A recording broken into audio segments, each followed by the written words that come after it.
नमस्ते दर्शकबिन, आजको यो भिडियोमा दुई समुदाय बीच झडप भएको कपिलवस्तु जिल्लाको महाराजगञ्ज वार्ड नम्बर 2 बर्गदियामा जुन हिन्दू मन्दिर तोडफोड गरिएको थियो त्यही विषयमा यो भिडियोमा कुरा गर्छु पहिला तपाईहरु यो भिडियो क्लिप हेर्नुस् जहाँ हिन्दू मन्दिर तोडफोड गरिएको छ है। कपिलवस्तु जिल्लाको महाराजगञ्ज वार्ड नम्बर 2 को बर्गदाहामा जुन मन्दिर थियो त्यो मन्दिर तोडफोड गरिएको छ। धर्म विशेषको युवाहरू मान्छेहरू मन्दिरभित्र छिरेर मन्दिर तोडफोड गरिएछ र त्यहाँको सामानहरू बाहिर फ्यालिएको छ। मन्दिरको जुन मूर्तिहरू छ त्यो मूर्तिहरू पनि फ्यालिएको छ।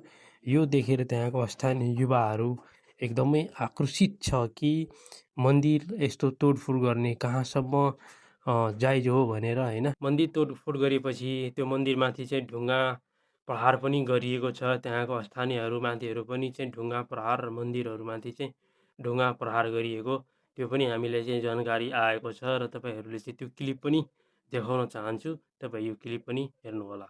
यो भिडियोमा देख्न सकिन्छ कि हिन्दू मन्दिरमाथि ढुङ्गा हानाहान कसरी गरिरहेछ देख्न सकिन्छ। जुन भर्खरैको युवा केटाहरू उनीहरू माथि जुन ढुङ्गा मुढा गरिरहेछ नि त्यो भर्खरको युवाहरू युवाहरू गरिरहेछ यो अर्को धर्मप्रति यति साह्रो भेद कसरी आइरहेछ भर्खरको युवाहरू जुन एक आपसमा बस्ने छर छिमेकी बस्ने एकै ठाउँ हो तर यस्तो कसरी भेदभाव एकासी आइरहेछ कि मन्दिर तोडफोड गर्ने त्यसपछि त्यो मन्दिरमाथि ढुङ्गा मुढा गर्ने त्यस्तो यस्तो घटना भइरहेछ यस्तो घटना एकदमै निन्दनीय छ र